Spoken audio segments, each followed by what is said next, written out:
മഹാനായ Ibn Abbas റളിയല്ലാഹു അൻഹുമാ പറയുന്നുണ്ട് തഫ്സീറിൽ, യഹൂദർക്കൊരു സ്വഭാവം ഉണ്ടായിരുന്നു. ആരാധനാ വേളകളിൽ അവർ അവരുടെ പരിശുദ്ധരായ പിഞ്ചുമക്കളെ മുന്നിൽ നിർത്തും. ദുആ ചെയ്യുമ്പോ ചെറിയ മക്കളെ, പാപങ്ങൾ ചെയ്യാത്ത മക്കളെ മുന്നിൽ നിർത്തും.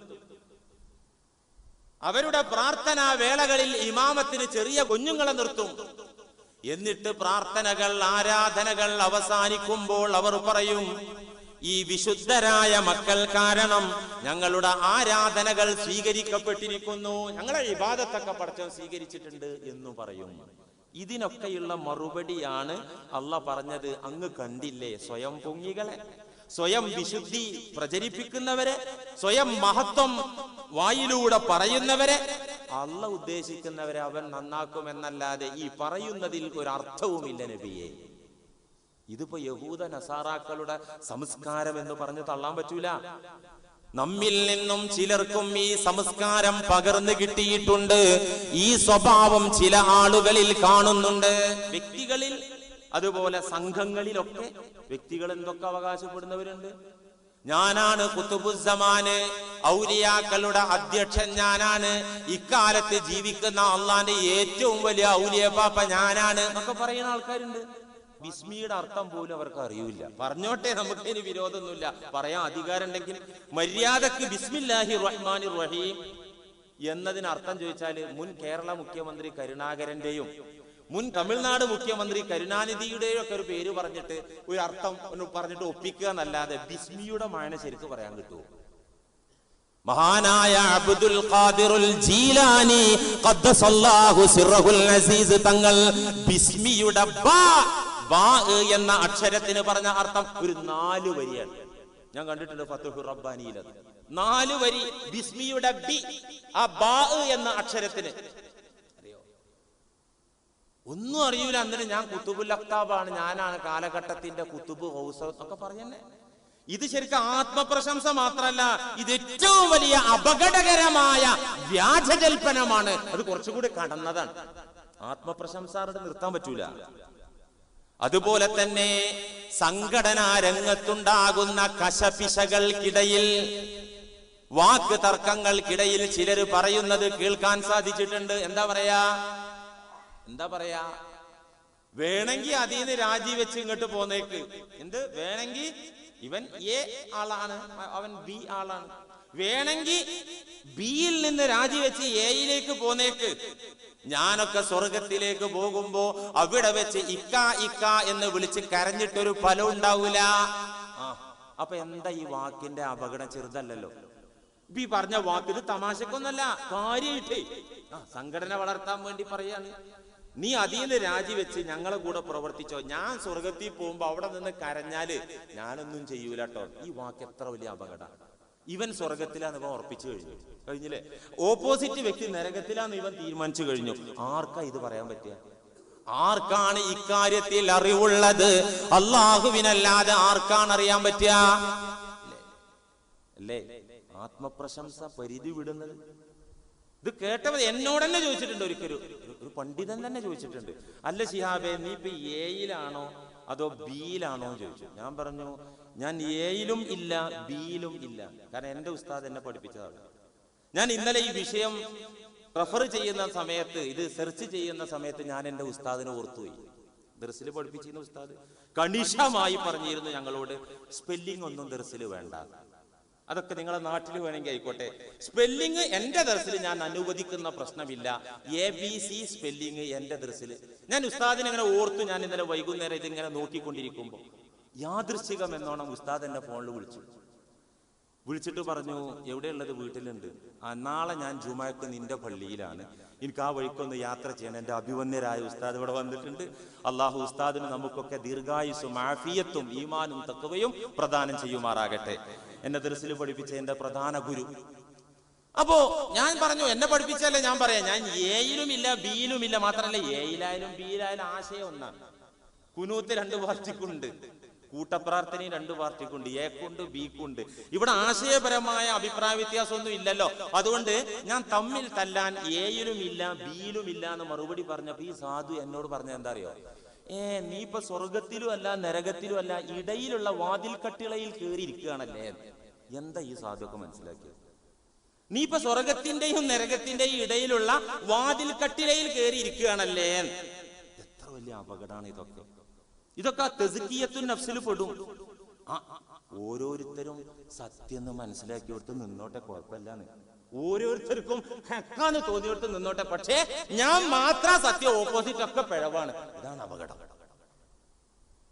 ഇങ്ങനെയുള്ള സംഘടിതമായ ആത്മപ്രശംസ ഇത് ഏറ്റവും വലിയ അപകടമാണ്. ഈമാൻ പോലും നഷ്ടപ്പെടാൻ ഇത് കാരണമാകും. ഉള്ള ഈമാൻ പോലും തകർന്നു പോകാനും നരകത്തിലേക്ക് ടിക്കറ്റ് കിട്ടാനും ഇത് കാരണമാകും. മഹാനായ ഉമർ ഇബ്നുൽ ഖത്താബ് റളിയല്ലാഹു അൻഹു ഖലീഫയായ കാലത്ത് മുസ്ലിം ലോകത്തോട് വിളിച്ചു പറഞ്ഞ ഒരു പ്രസംഗമുണ്ട്. എന്താ പ്രസംഗം? മഹാനായ ഉമറുൽ ഫാറൂഖ് തങ്ങൾ പ്രവിശാലമായ ഇസ്ലാമിക രാഷ്ട്രത്തിന്റെ ശില്പിയായ സയ്യിദുനാ ഉമറുൽ ഫാറൂഖ് റളിയല്ലാഹു അൻഹു പ്രവിശാലമായ ഭൂഖണ്ഡത്തോട് വിളിച്ചു പറഞ്ഞത് എന്താ പറഞ്ഞത്? ഇന്ന അഖ്വഫ മാ അഖാഫു അലൈക്കും ഇഅജാബുൽ മർഇ ബിറഈഹി فمن قال إنه مؤمن وهو كافر ومن قال إنه عالم فهو جاهل ومن قال إنه في الجنة فهو في النار. ഉമർ റളിയല്ലാഹു അൻഹുവിന്റെ പ്രസ്താവനയാണ്, പ്രഖ്യാപനമാണ്. ഇതെല്ലാവരും ഒന്ന് കേട്ടോളൂ. കേട്ടാൽ മാത്രം പോരാ, മനസ്സിൽ ഇൻബോക്സിൽ ഒരു കാലത്തും ഡിലീറ്റ് ആയി പോകാത്ത വിധത്തിൽ സൂക്ഷിച്ചോളൂ. മരണം വരെ ഉപകരിക്കും ഈ മെസ്സേജ്, ഉപകരിക്കും. എന്താ പറഞ്ഞത്?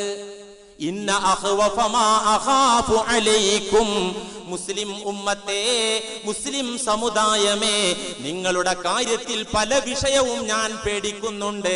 അക്കൂട്ടത്തിൽ എനിക്ക് ഏറ്റവും വലിയ ആശങ്കയുള്ളത്, ഭയമുള്ളത്, പേടിയുള്ളത് ഒരു കാര്യത്തിലാണ്. നിങ്ങളെ കാര്യം, പല വിഷയത്തിലും നിങ്ങളെ നേതാവായ എനിക്ക് പേടിയുണ്ട്. പല കാര്യത്തിലും നിങ്ങൾ അപകടപ്പെടുമോ, നിങ്ങൾ നശിക്കുമോ, നിങ്ങൾ വഴിപിഴക്കുമോ, പല വിഷയത്തിലും എനിക്ക് പേടിയുണ്ട്. ആ ഭയമുള്ള കൂട്ടത്തിൽ ഞാൻ ഏറ്റവും അധികം പേടിക്കുന്നത്, എനിക്ക് ഏറ്റവും വലിയ ആശങ്കയുള്ളത് ഇഅജാബുൽ മർഇ ബിറഈഹി.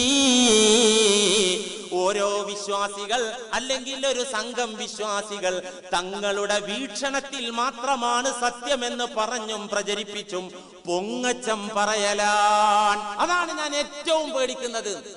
ഞാൻ പിടിച്ച മുയലിന് 3 ചെവി, എന്റെ ഭാഗം പരിശുദ്ധം, സമ്പൂർണം, ഓപ്പോസിറ്റ് എല്ലാം പിഴവ്. ഞാൻ ശരി, ഞങ്ങൾ ശരി, നിങ്ങൾ പിഴവ്. അവർ തിരിച്ചു. മനുഷ്യൻ അവന്റെ അഭിപ്രായത്തിൽ പക്ഷപാതം കാണിച്ചുകൊണ്ട്, അവിടെ മുഖം കുത്തി വീണുകൊണ്ട് മറ്റുള്ളവരെ വിമർശിക്കുന്ന, പിഴപ്പിക്കുന്ന സ്വഭാവം, സ്വന്തം വീക്ഷണം പറഞ്ഞിട്ട് പൊങ്ങച്ചം പറയും. ഇതില്ലെവിടെ? ഇതില്ലേ നമ്മുടെ നാട്ടിലില്ലേ? ഞങ്ങൾ സ്റ്റേജ് പ്രസംഗം പോയി കേട്ടു, അവര് മാത്രമായിരിക്കും സ്വർഗത്തിൽ. മറ്റൊരു പാർട്ടി അവര് മാത്രമായിരിക്കും സ്വർഗത്തിലേക്ക്. വേറൊരു പാർട്ടി അവര് മാത്രമായിരിക്കും.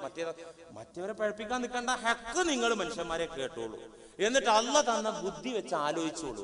എന്നിട്ട് ഞങ്ങൾ പറയുന്നത് ഹക്ക് ഉണ്ടെങ്കിൽ പോന്നോളൂ. അങ്ങനെയൊക്കെ പറ്റും. അതിൽ നിന്നല്ല വിമർശിക്കുന്നത്. എന്നിട്ട് മഹാനായ ഉമറുൽ ഫാറൂഖ് റളിയല്ലാഹു അൻഹു തുടർന്ന് പറഞ്ഞു, ഫമൻ ഖാല ഇന്നഹു മുഅ്മിനുൻ, ഒരാൾ പൊങ്ങച്ചത്തോടെ പറഞ്ഞു, ഇന്നഹു മുഅ്മിനുൻ, ഞാനാണടാ സമ്പൂർണ്ണ മുഅ്മിൻ, ഞാനാണടാ യഥാർത്ഥ മുഅ്മിൻ എന്ന് പറഞ്ഞാൽ ഫഹുവ കാഫിറുൻ, വാസ്തവത്തിൽ അവൻ കാഫിറായിരിക്കും. കാരണം യഥാർത്ഥ മുഅ്മിൻ പൊങ്ങച്ചക്കാരനാവൂല. അവന്റെ ഈമാൻ പറഞ്ഞിട്ടും അവൻ പൊങ്ങച്ചം പറയൂല. പൊങ്ങച്ചത്തോടെ, ആത്മാഭിമാനത്തോടെ ഇന്നനീ മിനൽ മുസ്ലിമീൻ എന്ന് പറയുന്ന ഒരു രംഗം ഖുർആൻ പറയുന്നുണ്ട്. അവിടെ വേറൊരു നിലക്കാണ്, അത് പൊങ്ങച്ചല്ല.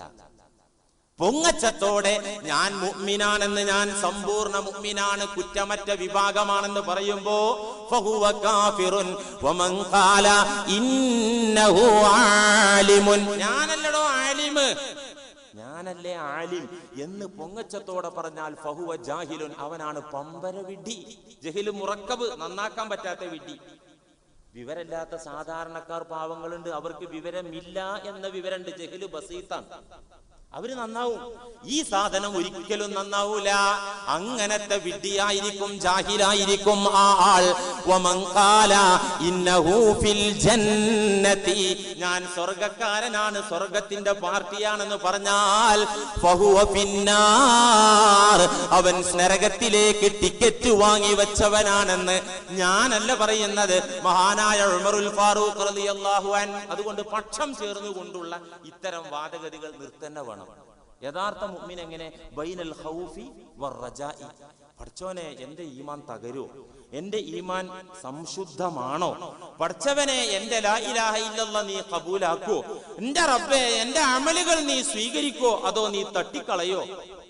ഈ ആശങ്കയുടെയും ആശയുടെയും മധ്യത്തിൽ ഈമാൻ ഉറച്ചവരാണ് മുഅ്മിനീങ്ങൾ. അവര് പൊങ്ങച്ചം കൊണ്ട് ഈമാൻ പറയൂല. അവര് പൊങ്ങച്ചം പറഞ്ഞിട്ട് അവരെ ഇൽമിന്റെ വലുപ്പം പറയൂല.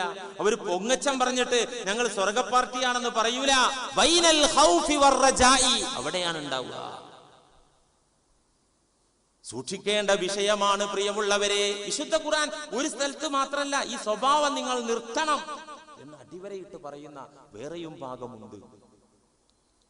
സൂറത്തുൻ നജ്മിന്റെ 32-ാമത്തെ ആയത്ത്, ഹുവ അഅലമു ബികും ഇദ് അൻശഅകും മിനൽ അർദ് വഇദ് അൻതും അജിന്നതുൻ ഫീ ബുതൂനി ഉമ്മഹാതികും ഫലാ തുസക്കൂ അൻഫുസകും ഹുവ അഅലമു ബിമനിത്തഖാ. വിശുദ്ധ ഖുർആൻ. ഹുവ അഅലമു ബികും ഇദ് അൻശഅകും മിനൽ അർള്, ഭൂമിയിൽ നിന്ന് നിങ്ങളുടെ പിതാവായ ആദം നബി അലൈഹിസ്സലാമിനെ കളിമണ്ണ് കുഴച്ചുകൊണ്ട് ആ ഭൂമിയിൽ നിന്ന് പടച്ചുണ്ടാക്കിയ സമയത്ത് നിങ്ങളെ പിതാവിനെ കുറിച്ചും നിങ്ങളെ കുറിച്ചും വസ്തുനിഷ്ഠമായി അറിയുന്നവൻ അല്ലാഹുവാൻ. നിങ്ങളെ മണ്ണിൽ നിന്നും പടച്ച നേരത്ത് നിങ്ങളെ കുറിച്ച് അറിയാം അല്ലാഹുവിന്. വഇദ് അൻതും അജിന്നതുൻ ഫീ ബുതൂനി ഉമ്മഹാതികും, നിങ്ങളുടെ മാതാക്കളുടെ ഉദരങ്ങളിൽ വയറുകളിൽ നിങ്ങൾ ഭ്രൂണങ്ങളായപ്പോൾ, ഗർഭസ്ഥ ശിശുക്കളായപ്പോൾ നിങ്ങളുടെ അവസ്ഥ അല്ലാഹുവിന് വ്യക്തവും കൃത്യവുമായിട്ടറിയാം. അതുകൊണ്ട് ഫലാ തുസക്കൂ അൻഫുസകും, നിങ്ങൾ യസ്തികൾ ആകണ്ട, സ്വയം പൊങ്ങികളാകണ്ട, ആത്മപ്രശംസയുടെ ആളുകളാകണ്ട, സ്വയം വിശുദ്ധരായി നിങ്ങൾ ചമയണ്ട. ഹുവ അഅലമു ബിമനിത്തഖാ, നിങ്ങളിൽ ഭക്തർ ആര്, വിശുദ്ധർ ആര് എന്ന് കൃത്യമായി അല്ലാഹുവിനറിയാം. നിങ്ങൾ ഈ കാണുന്ന പുറംപൂച്ചൊന്നും ആവൂല യാഥാർത്ഥ്യം. അതുകൊണ്ട് സൂക്ഷിച്ചുകൊണ്ട് മാത്രം ഇത്തരത്തിലുള്ള സംസാരങ്ങൾ നിങ്ങളിൽ നിന്ന് വരാൻ പാടുള്ളൂ എന്ന് അല്ലാഹു. എത്രത്തോളം ഈ ആയത്തിന്റെ തഫ്സീറിൽ അല്ലാമ ഇബ്നു കസീറും അല്ലാത്ത മുഫസ്സിറുകളൊക്കെ ഒരുപാട് സംഭവങ്ങൾ പറഞ്ഞിട്ടുണ്ട്. എത്രത്തോളം എന്ന് വെച്ചാൽ, ഒരു കുഞ്ഞിന് പേര് വെക്കുമ്പോൾ പോലും അവിടെ പ്രശംസ പരിധി വിട്ടു വരുന്നുണ്ടോ എന്ന് ആലോചിക്കണം എന്നാണ്. കുഞ്ഞിന് നല്ല പേരല്ല ഇടേണ്ടത്, മോശം പേരിടാൻ പാടില്ലല്ലോ. ഈ കുഞ്ഞിന് ഈ പേരിടുമ്പോ നാളെ എന്റെ പേര് ഇന്നതാണെന്ന് പറയുമ്പോ ഒരു ആത്മപ്രശംസക്ക് അവിടെ സാധ്യതയുണ്ടെങ്കിൽ അത്തരം പേരും കൂടി ഒഴിവാക്കണം. ഇമാം മുസ്ലിം റഹിമഹുല്ല സ്വഹീഹിൽ ഉദ്ധരിക്കുന്ന ഹദീസ് عن محمد بن عمرو بن عطاء رضي الله عنه قال سميت ابنتي برا.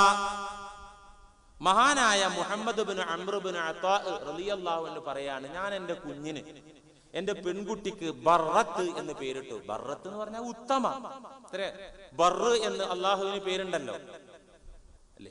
ബർറത്ത് ഉത്തമ എന്നേ അർത്ഥമുള്ളൂ. ഈ പേര് ഞാൻ എന്റെ പെൺകുട്ടിക്ക് വെച്ചു. അങ്ങനെ പേരിട്ട്, അങ്ങനെ ആ പേര് വിളിച്ച് ഞാൻ അങ്ങനെ നടന്നു പോകുമ്പോ ഒരു സുപ്രഭാതത്തിൽ ഫഖാല ലി സൈനബു ബിന്തു അബീ സലമത റളിയല്ലാഹു അൻഹും, അബൂ സലമ റളിയല്ലാഹു അൻഹുവിന്റെ മകൾ സൈനബ് ബീവി എന്നെ കണ്ടു. കുട്ടിയുടെ പേര് ചോദിച്ചറിഞ്ഞു. ഞാൻ പറഞ്ഞു ബർറത്ത് എന്നാണെന്ന് പറഞ്ഞു. ഫഖാലത്ത്, എന്നോട് പറഞ്ഞു. അപ്പോൾ മഹദി പറഞ്ഞു, ആരാ? ഈ സൈനബ് ബീവി ആരാണ്? നബി സല്ലല്ലാഹു അലൈഹി വസല്ലമ തങ്ങളുടെ പോറ്റുമകളായി പുണ്യ നബിയുടെ വീട്ടിൽ കഴിഞ്ഞ പെണ്ണാണ്. അബൂ സലമ ഷഹീദായി വഫാത്തായി പോയി. അതിനുശേഷം ഉമ്മു സലമ ബീവിയെ, ഹിന്ദ് എന്ന പേരുള്ള ഉമ്മു സലമ ബീവിയെ നബി സല്ലല്ലാഹു അലൈഹി വസല്ലമ തങ്ങൾ കല്യാണം കഴിച്ചു. വിധവ, ഒരുപാട് കുട്ടികളുണ്ട് ആ പെണ്ണിന്. ആ കൂട്ടത്തിലൊരു പെൺകുട്ടിയാണ് സൈനബ്. അപ്പൊ നബിയുടെ പോറ്റുമോളാണ്, വീട്ടിൽ വളർന്ന കുട്ടിയാണ്. ഈ പെണ്ണ് പറഞ്ഞു, സൈനബ് ബീവി എന്നോട് പറഞ്ഞു, നിങ്ങളുടെ മോളുടെ പേര് ബർറത്ത് എന്നാണോ? നഹാ റസൂലുള്ളാഹി സ്വല്ലല്ലാഹു അലൈഹി വസല്ലമ അൻ ഹാദൽ ഇസ്മ. ഈ പേര് നബി തങ്ങൾ വിലക്കിയിട്ടുണ്ട്. ഈ പേര് പാടില്ല എന്ന് പറഞ്ഞിട്ടുണ്ട്. എന്താ ബർറത്ത് ഉത്തമ, എന്താ ഇതിന് കുഴപ്പം? അപ്പൊ അതിന് കാരണം പറഞ്ഞത് സുമ്മീത്തു ബർറ, എന്റെ പേര് എന്റെ ഉമ്മച്ചി എനിക്ക്, എന്റെ രക്ഷിതാക്കൾ എനിക്ക് ബർറത്ത് എന്ന് പേരിട്ടിരുന്നു. അപ്പൊ നബി തങ്ങൾ ഇത് കേട്ടിട്ട് പറഞ്ഞു, ലാ തുസക്കു അൻഫുസക്കും അല്ലാഹു അഅലമു ബി അഹ്ലിൽ ബിർരി മിൻകും. നിങ്ങൾ ആത്മപ്രശംസ ഒരു രംഗത്തും പാടില്ല. പേരിന്റെ സ്ഥാനത്ത് പോലും നാളെ ഈ കുട്ടി ഞാൻ ഉത്തമ എന്ന് പറയുന്ന അവസ്ഥ ഉണ്ടായിക്കൂടാ, ബർറത്ത് എന്ന് പറയുന്ന അവസ്ഥ ഉണ്ടായിക്കൂടാ. അതുകൊണ്ട് അള്ളാഹ്ക്കാണ് വിശുദ്ധരും ഉത്തമരും ആരാണെന്ന് യഥാർത്ഥത്തിൽ അറിയുന്നവൻ അള്ളാഹുവാണ്. അതുകൊണ്ട് ഈ പേര് വേണ്ട എന്ന് പറഞ്ഞപ്പോ ഫഖാലു, എന്റെ രക്ഷിതാക്കൾ പുണ്യനബിയോട് ചോദിച്ചു, ബിമനുസമ്മീഹായ റസൂലല്ലാഹ്, പിന്നെ ഇനിയിപ്പോ ബർറത്ത് പറ്റൂലെങ്കിൽ എന്താ ഞങ്ങൾ പേരിടേണ്ടത്? ഖാല സമ്മൂഹാ സൈനബ, സൈനബ എന്ന് പേരിട്ടോളൂ. അങ്ങനെയാണ് എനിക്ക് സൈനബ എന്ന് പേര് വന്നത്. കുട്ടിയുടെ പേര് മാറ്റിയെന്ന്. അപ്പോ പേരില്, സത്യത്തിൽ പേരിടുമ്പോ തഫാഉലൻ, ശുഭലക്ഷണം, മുഹമ്മദ് എന്ന് പേരിടുമ്പോ എന്റെ കുട്ടി അങ്ങനെ ആകട്ടെ, പുണ്യനബിയുടെ സുന്നത്ത് ജീവിതത്തിൽ പകർത്തുന്ന കുഞ്ഞാകട്ടെ, അങ്ങനത്തെ ഒരു മനുഷ്യനാകട്ടെ, ഇങ്ങനെയുള്ള ഒരു ശുഭപ്രതീക്ഷയിൽ പ്രാർത്ഥനാ മനസ്സോടെയല്ലേ ഇടുന്നത്. അബ്ദുള്ള, ഇതൊക്കെ നല്ല പേര് തന്നെയാണ്. പക്ഷേ ഇത്തരം നല്ല പേരുകൾ കളങ്കപ്പെടുത്തുന്ന ഒരു അപകടമുണ്ട് ഇതിനകത്ത്. അങ്ങനെയുണ്ട്. നബി സല്ലല്ലാഹു അലൈഹി വസല്ലമ തങ്ങളുടെ പേരിടുക, എല്ലാവരും ഇപ്പൊ അങ്ങനെയാണല്ലോ. കുഞ്ഞുങ്ങൾക്ക് പേര് ചോദിക്കാൻ വരുമ്പോ എല്ലാവരും പറയുന്നത് മുഹമ്മദ് എന്ന് ഇട്ടിട്ടുണ്ട്, ഒരു വാല് കിട്ടണം. അതിനൊന്ന് പറഞ്ഞായിരുന്നു ഉസ്താദേ. മുഹമ്മദ് ഓൾറെഡി ഇട്ടിട്ടുണ്ട്. എല്ലാവരും അങ്ങനെയാണ്. പെണ്ണാണെങ്കിൽ ഫാത്തിമ എന്ന് വിളിച്ചിട്ടുണ്ടാകും, ആണാണെങ്കിൽ മുഹമ്മദ് എന്ന് വിളിച്ചിട്ടുണ്ടാകും. പിന്നെ അതിനൊരു വാല് കിട്ടാൻ വേണ്ടി പള്ളിയിൽ ഉസ്താദിന്റെ അടുത്തോ ഇല്ലെങ്കിൽ ഇന്റർനെറ്റിൽ മുസ്ലിം നെയിംസ് സെർച്ച് ചെയ്യുക, എന്തെങ്കിലുമൊക്കെ ചെയ്യും. അതൊരു പതിവാണ്. ആയിക്കോട്ടെ, നല്ല തന്നെ. അള്ളാന്റെ റസൂലിനോടുള്ള ഹുബ്ബ് കൊണ്ട് കുഞ്ഞുങ്ങൾക്ക് മുഹമ്മദ് പേര് നല്ല തന്നെ. പക്ഷേ നല്ലതാകുമ്പോൾ കുറച്ച് സൂക്ഷ്മതയും ജാഗ്രതയും ആ രംഗത്ത് വേണം. എത്രത്തോളം അറിയാം നിങ്ങൾക്ക്? പണ്ഡിതന്മാർക്കിടയിൽ ഒരു വീക്ഷണം പോലും ഉണ്ട്. അത്തസ്മിയത്തു ബി മുഹമ്മദിൻ മംനൂഅത്തുൻ മുത്ലഖ. മുഹമ്മദ് എന്ന് കുഞ്ഞുങ്ങൾക്ക് പേരിടാൻ പാടില്ല ഒരു വിഭാഗം ആലിമീങ്ങൾ. അങ്ങനെ ഇത് നല്ല പേരാണ് നമ്മൾ കേട്ടത്, ശരി, അങ്ങനെയാണ് താനും. പക്ഷേ ഒരു വിഭാഗം ഉലമാ ശറഹ് മുസ്ലിമിൽ ഇമാം നവവി റഹിമഹുല്ല ഇത് വിശദീകരിക്കുന്നുണ്ട്. ഈ ഹദീസിന്റെ വിശദീകരണത്തിൽ ഇത് പറയുന്നുണ്ട്. എന്താ പറയുന്നത്? അത്തസ്മിയത്തു ബി മുഹമ്മദിൻ, കുട്ടികൾക്ക് മുഹമ്മദ്, മുഹമ്മദ് എന്ന് പറഞ്ഞാൽ വാഴ്ത്തപ്പെട്ടവൻ എന്നല്ലേ, അല്ലേ? അങ്ങനെയുള്ള അതിനർത്ഥം. മാത്രമല്ല നമ്മുടെ നബിയുടെ പേരുമാണ് അത് സല്ലല്ലാഹു അലൈഹി വസല്ലം, അല്ലേ? ഈ പേരിടുമ്പോ സൂക്ഷിക്കണം. സൂക്ഷിക്കാൻ പറ്റാത്തവർ ആ പേരിടാൻ പാടില്ല. കാരണം വജാഅ ഫീഹി ഹദീസുൻ, ഹദീസ് തന്നെ വന്നിട്ടുണ്ട്, തുസമ്മൂന ഔലാദകും മുഹമ്മദാ സുമ്മ തൽഅനൂനഹും. ഇമാം ഹാക്കിം തങ്ങൾ മുസ്തദറക്കിൽ രേഖപ്പെടുത്തിയ ഹദീസാണിത്. നിങ്ങൾ നിങ്ങളുടെ മക്കൾക്ക്, ആൺമക്കൾക്ക് മുഹമ്മദ് എന്ന് പേര് വിളിക്കും. സുമ്മത്തൽഅനൂനഹും, എടാ മെനകെട്ടോനെ മമ്മദേ എന്ന് വിളിക്കും ചെയ്യും. ഇത് വളരെ അപകടമാണ്, അല്ലേ? അങ്ങനല്ലേ? അങ്ങനല്ലേ? സുമ്മത്തൽഅനൂനഹും, ഈ പേര് കൊണ്ട് വിളിച്ച് നിങ്ങൾ അവരെ ശപിക്കും. ഇതെന്ത് പണിയാണ്? മുഹമ്മദ് എന്ന് പേര് വിളിച്ച് ആ പേര് വിളിച്ചുകൊണ്ട് ശപിക്കുന്ന ഇടപാട് നല്ലതല്ല. അപ്പൊ സൂക്ഷ്മത വേണം, നല്ല ജാഗ്രത വേണം. ഈ പേരിടുമ്പോ നല്ലതാണ്, നല്ലത് നല്ലോണം സൂക്ഷിക്കേണ്ടി വരുമല്ലോ, നല്ല ജാഗ്രത വേണ്ടി വരുമല്ലോ, അല്ലേ? ആ ചരിത്രത്തിൽ ഒരുപാട് സംഭവം കാണാം ഈ വിഷയത്തിൽ. ഉമർ റളിയല്ലാഹു അൻഹു ഒരിക്കൽ കൂഫയിലേക്ക് കത്തെഴുതി, ഒരൊറ്റ കുട്ടിക്കും പിറന്നു വീഴുന്ന ഒരു ആൺകുഞ്ഞിനും മുഹമ്മദ് എന്റെ പ്രവാചകന്റെ പേര് വെച്ചു പോകരുത് എഴുതി വിട്ടു. മദീനയിൽ പ്രസ്താവന ഇറക്കി, ഉത്തരവിറക്കി, മദീനയിൽ മുഹമ്മദ് എന്ന് ഏതെങ്കിലും കുട്ടികൾക്ക് പേരിട്ടിട്ടുണ്ടെങ്കിൽ ആ പേര് മാറ്റിക്കോളൂ. മദീനത്തെ സ്വഹാബത്ത്, വിശ്വാസികളെ മുഅ്മിനീങ്ങളുടെ ഒരു സംഘം ഖലീഫയുടെ മുന്നിൽ ചെന്ന് പറഞ്ഞു, യാ അമീർ അൽ മുഅ്മിനീൻ, ഇതെന്തൊരു ഉത്തരവാ, ഇത് അംഗീകരിക്കാൻ പ്രയാസമുണ്ട്. നബി സല്ലല്ലാഹു അലൈഹി വസല്ലമ തങ്ങൾ അനുവദിച്ചതാണ് ഞങ്ങളെ മക്കൾക്ക് ആ നാമമിടാൻ, ആ പേര് വിളിക്കാൻ. പിന്നെന്താ ഖലീഫ അങ്ങ് ഇത് എതിർക്കുന്നതും വിലക്കുന്നതും? അപ്പോൾ ഖലീഫ ഉത്തരവ് പിൻവലിച്ചു എന്നാണ്. പിൻവലിച്ചാലും എന്തുകൊണ്ടാണ് ഇങ്ങനെ ഒരു ഉത്തരവിറക്കിയത്? അതിന് കാരണം പറയുന്നുണ്ട്. മുഹമ്മദ് എന്ന് പേരുള്ള ഒരു വിശ്വാസി ശപിക്കപ്പെടുന്നത്, ചീത്ത വിളിക്കപ്പെടുന്നത്, വിമർശിക്കപ്പെടുന്നത്, മോശം പ്രയോഗത്തിലൂടെ അയാളെ വിളിക്കുന്നത്, ഈ പേരോടൊപ്പം വിളിക്കുന്നത് സയ്യിദുനാ ഉമർ ഇബ്നുൽ ഖത്താബ് റളിയല്ലാഹു അൻഹു കേട്ടതായിരുന്നു. കാരണം ആ നാമത്തോടുള്ള ആദരവ്.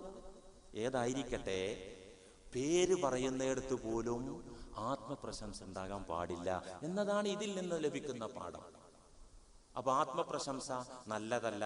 നമ്മുടെ ഗുണഗണങ്ങൾ മറ്റുള്ളവരോട് പറയാൻ പാടില്ല എന്ന് പറയുമ്പോ അവിടെ നമ്മൾ മുമ്പ് ഓരോ നാവിന്റെ ആഫത്തുകൾ പറഞ്ഞപ്പോഴും ഒമാമിൻ ആമിൻ ഇല്ലാ വഖദ് ഹുസ്സ എന്ന് പറഞ്ഞതുപോലെ ചില രംഗങ്ങളിൽ തന്റെ നന്മകൾ പറയേണ്ടതായിട്ട് വരും.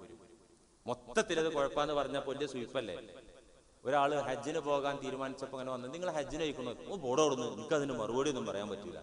അങ്ങനെ പറഞ്ഞില്ല. കാരണം എന്താ? ഉസ്താദ് പറഞ്ഞിട്ടുണ്ട് നന്മയൊന്നും പറയാൻ പാടില്ല. അങ്ങനല്ല. എപ്പോഴാണിത് അപകടമാകുന്നത്, എപ്പോഴാണിത് നാശമാകുന്നത്? ഇമാം നവവി റഹിമഹുല്ല വിവരിക്കുന്നുണ്ട്. ഇഅലം അന്ന ദിക്റ മഹാസിനി നഫ്സിഹി ലർബാനി മദ്മൂമത്തുൻ വ മഹബൂബത്തുൻ. ഒരാൾ അവന്റെ ഗുണഗണങ്ങൾ, നന്മകൾ പറയുക എന്നത് രണ്ട് തരമുണ്ട്. ഒന്ന് മദ്മൂമുൻ, മോശാണത്, മോശം, വളരെ മോശം. അതിനെയാണ് ഇപ്പൊ ഈ ഖുർആൻ ആക്ഷേപിച്ചത്, ഹദീസിൽ വിമർശിച്ചത്. അതിനെയാണ്. ഏതാ മോശമായത്? പൊങ്ങച്ചം പ്രകടിപ്പിക്കാൻ, അഹങ്കാരം പ്രകടിപ്പിക്കാൻ, മറ്റുള്ളവരുടെ ഇടയിൽ പൊങ്ങാൻ വേണ്ടി പറയുന്ന ആത്മപ്രശംസ. അതാണ് മദ്മൂമത്ത്, വിമർശിക്കപ്പെട്ടത്, മോശമായത്, കുറ്റകരമായത്. അതാണ്. വൽ മഹബൂബത്തു, നല്ലത്, നല്ലൊരു വകുപ്പുണ്ട്. ഒരാൾ അവന്റെ നന്മ പറയൽ സുന്നത്തായ മേഖല, പുണ്യമായ മേഖല ഉണ്ട്. അതേതാണ്?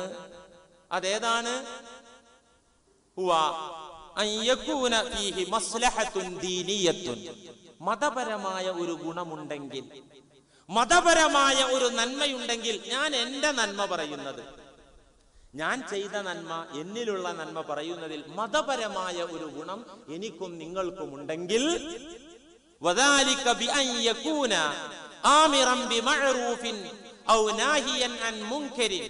അത് നന്മ കൽപ്പിക്കുന്ന നേരത്ത്, തിന്മ വിലക്കുന്ന നേരത്ത്. ഞാൻ നന്മ കൽപ്പിക്കുമ്പോ ഒരു മാതൃകക്ക് വേണ്ടി, ഒരു പാഠത്തിന് വേണ്ടി എന്റെ നന്മ അല്ലെങ്കിൽ വേറൊരാളെ നന്മ പറഞ്ഞു.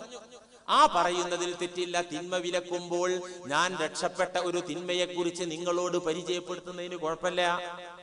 ഔ മുഅല്ലിമൻ ഔ വാഇളൻ, അല്ലെങ്കിൽ വിദ്യാർത്ഥികളെ പഠിപ്പിക്കുന്ന ഗുരുനാഥൻ ജീവിച്ച നല്ല വഴി കുട്ടികൾക്ക് പറഞ്ഞു കൊടുക്കേണ്ടി വരും. അത് പറഞ്ഞു കൊടുക്കാതെ എങ്ങനെ കുട്ടികൾക്ക് മാതൃക കിട്ടുക?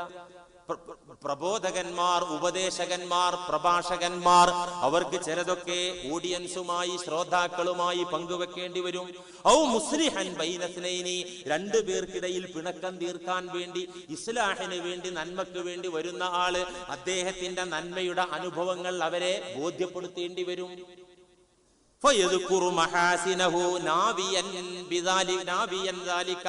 ഇങ്ങനത്തെ ഉദ്ദേശത്തോടെ, സദുദ്ദേശത്തോടുകൂടി ദീനി നന്മക്ക് വേണ്ടി ഇത് പറയാം. നബി സല്ലല്ലാഹു അലൈഹി വസല്ലം പറഞ്ഞിട്ടുണ്ട്, അനന്നബിയു ലാ കദിബ് അന ഇബ്നു അബ്ദുൽ മുത്തലിബ്.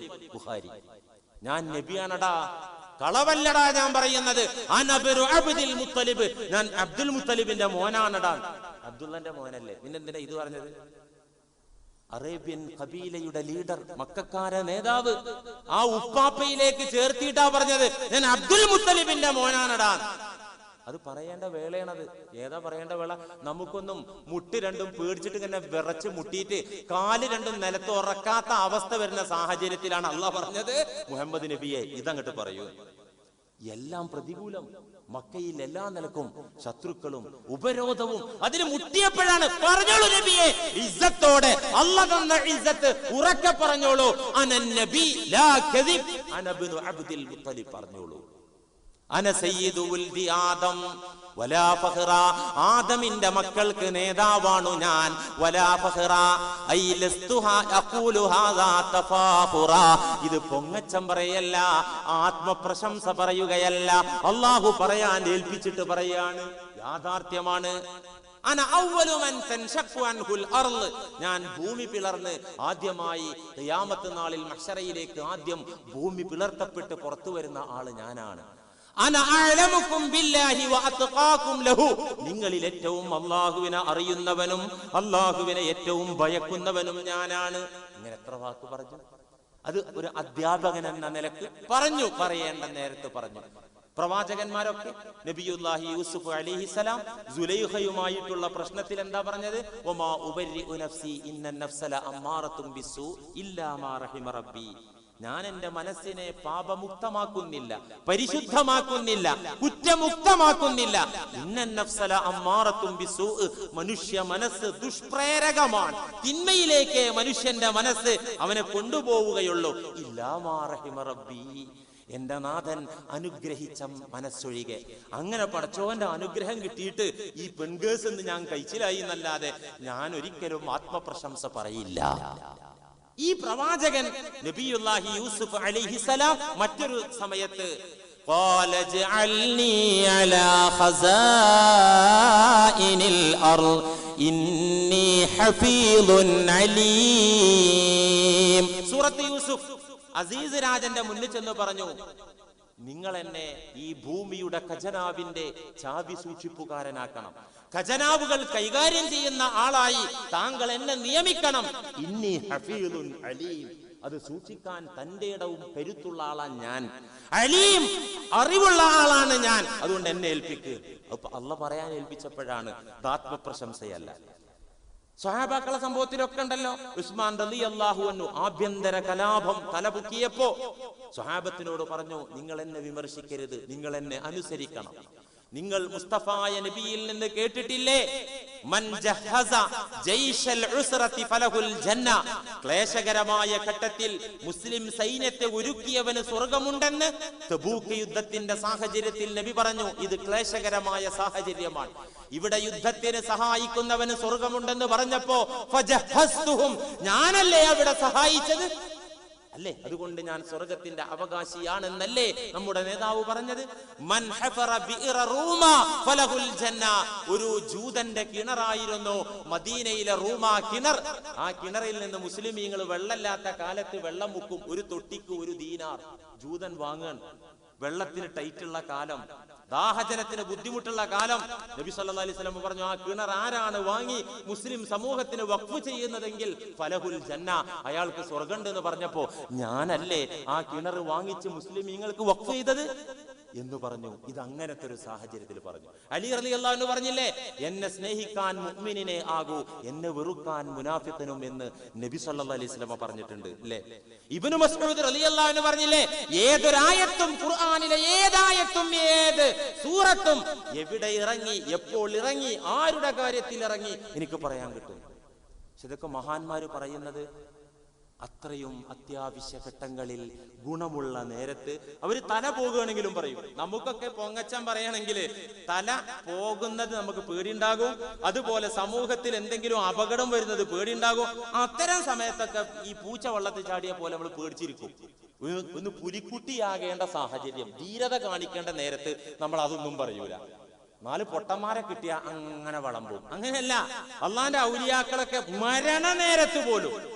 ഇഹ്യാ ഉലൂമുദ്ദീനിൽ ഇമാം വസ്സാലി റഹിമഹുല്ലാ പറയുന്നുണ്ട്, ഖാല അബൂബക്കർ ഇബ്നു അയ്യാശ് റഹിമഹുല്ലാ, അബൂബക്കർ ഇബ്നു അയ്യാശ് റഹിമഹുല്ലാ പറഞ്ഞു, ലമ്മാ ഹദറത്തുൽ വഫാത്ത്, മരിക്കാൻ നേരത്തെ, സക്കറാത്തിന്റെ നേരത്ത് പറഞ്ഞു, ആ മഹാന്റെ പെൺകുട്ടി വാവിട്ട് കരഞ്ഞു, പൊന്നുപ്പ മരിക്കാൻ പോവാണ്, ഉപ്പ ഞങ്ങളുമായി വേർപിരിഞ്ഞു പോവാണ്. ഇത് മനസ്സിലാക്കിയ പെൺകുട്ടി കരഞ്ഞപ്പോ അദ്ദേഹം പെൺകുട്ടിയോട് പറഞ്ഞു, പൊന്നുമോളെ, എന്റെ ഉപ്പാന്റെ മോള് കരയല്ല മോളെ, മരിക്കാൻ നേരായിട്ടുണ്ട്.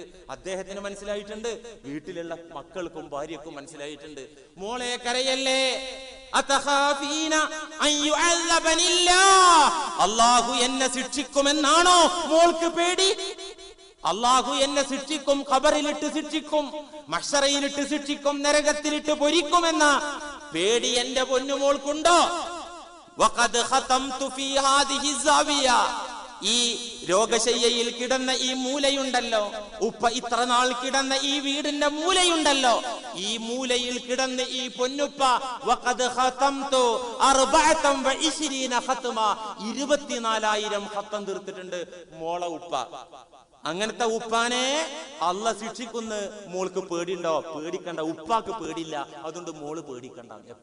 എപ്പോ സക്കറാത്തിന്റെ സമയത്ത്.